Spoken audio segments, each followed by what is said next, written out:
Philippe Vandel. Bonjour Louise Bernard. Bonjour Philippe, bonjour tout le monde. Louise, au sommaire de votre journal des médias. 3 nouveaux magazines bientôt dans les kiosques, dont une version française d'un très célèbre magazine de mode américain. Ça fait 20 ans que les éditeurs tentent de le lancer en France, mais sans succès. Et puis dans l'actualité aussi, une motion de défiance votée à France Bleu contre la direction de l'information. La PDG de France Média Monde veut continuer 50+. Une petite précision aussi sur le Late Show d'Alain Chabat. Et puis, bonne nouvelle si vous aimez, comme moi, écouter Catherine Ney raconter tous les secrets des présidents. Mais d'abord, les audiences télé qu'ont regardé les Français hier soir, le podium. Ils ont regardé TF1, la suite de la série événement Les Combattantes. Budget de 20 millions d'euros, je vous le rappelle. 4 550 000 téléspectateurs hier soir, 22,3% de part d'audience. Ça reste un bon score, mais c'est en baisse. Les Combattantes perdent 600 000 téléspectateurs en une semaine. Deuxième, c'est L'amour est dans le pré, toujours un bon niveau. 3 590 000 téléspectateurs, 11,9% de part d'audience. Mais là aussi, c'est un bon niveau, mais ça baisse. Et puis, même tendance pour France 2, tout le monde baisse cette semaine, avec la suite de la saison 4 des Rivières Pourpres, 2 510 000 téléspectateurs hier soir, 11,9% de part d'audience. C'est 500 000 téléspectateurs de moins par rapport à la semaine dernière. Europe 1, le journal des médias.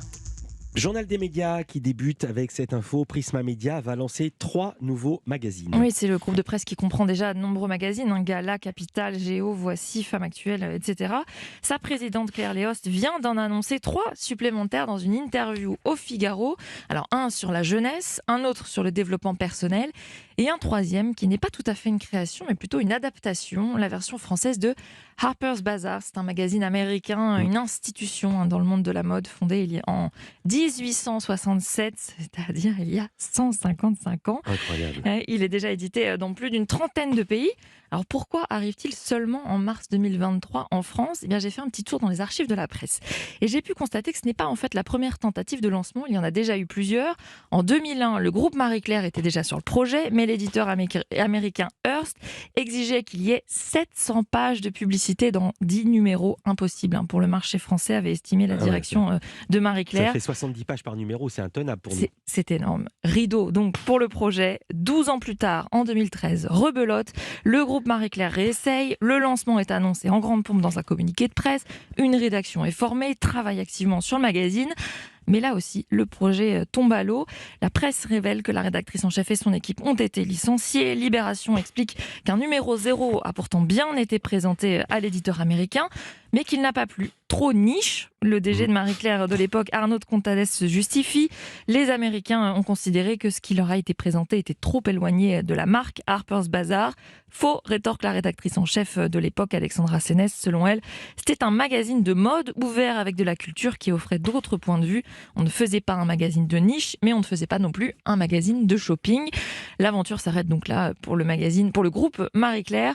Et c'est donc maintenant Prisma Media qui rachète la licence et qui prévoit même un tirage à 100 000 exemplaires. Sa présidente Claire Léost indique dans le Figaro y voir, je cite, l'opportunité de devenir une référence dans le monde de l'ultra-luxe en France et d'attirer de nouveaux annonceurs. Et est-ce que Claire Léost indique le nombre de pages de pub qu'il y aura par numéro ? Non, pas encore. Elle le dit On pas. va lui demander. Une motion de défiance votée à France Bleu. Adoptée à 85% contre la direction de l'information. Un peu moins de la moitié des salariés ont participé, 46%. C'est dans la moyenne des élections professionnelles et de celles pour la carte de presse d'après les 2 syndicats qui organisaient le vote. Le directeur de la radio, Jean-Manuel Casalta, a lui une interprétation différente. Il a écrit dans un mail interne que 2 tiers des journalistes du réseau n'ont pas adhéré à la motion de défiance. Alors pourquoi était-elle organisée ? Dans un communiqué, les syndicats avaient dénoncé la brutalité du management de cette direction de l'info et le manque de moyens dont la chute continue n'est plus compatible avec le maintien des rendez-vous d'antenne. Fin de citation. Ils réclament aussi plus de souplesse et de liberté éditoriale locale. Réponse de la direction de la radio, elle apporte sa pleine et entière confiance au directeur de l'information et à ses équipes.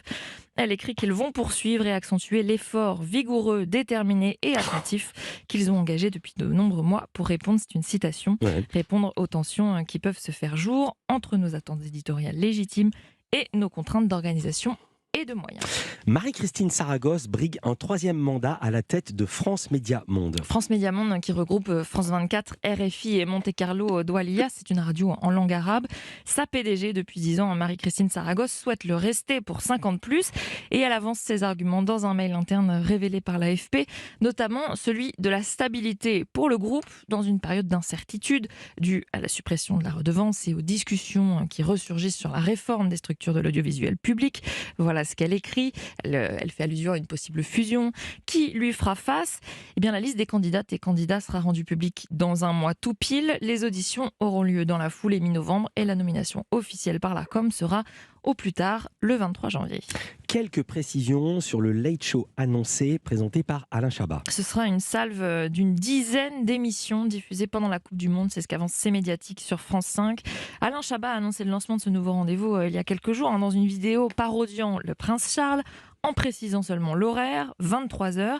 Eh bien, ce créneau serait justement possible dans la configuration du mondial, puisque les matchs seront diffusés tôt, à 20h, ce qui laisse le temps du match, le temps du débrief du MAG avec Denis Brognard, et puis place au Late Show ensuite. Et on termine ce journal avec le retour de Catherine Ney et de son podcast Inséparable au pluriel. Il n'y avait plus d'épisode depuis mars, mais ça y est, la journaliste grande voix d'Europe 1 est de retour dès demain avec une nouvelle histoire de duo présidentiel. Alors après Jacques et Bernadette Chirac, après De Gaulle et Pompidou, voilà celle de Nicolas et Cécilia Sarkozy. Dans cet épisode, je vais vous raconter l'histoire d'un couple que l'on croyait indissoluble, que certains appelaient même les Kennedy français. Ils ne se quittaient pas, Cécilia était toujours là, vous l'avez compris, c'est Nicolas Sarkozy et Cécilia. Un scénario multiples rebondissements digne d'une série américaine.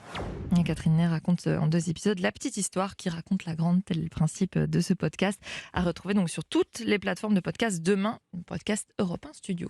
Merci beaucoup Louise Bernard, toutes ces infos à retrouver aussi sur europe1.fr en plus du podcast de Catherine Ney. À demain Louise pour un nouveau journal des médias. À demain.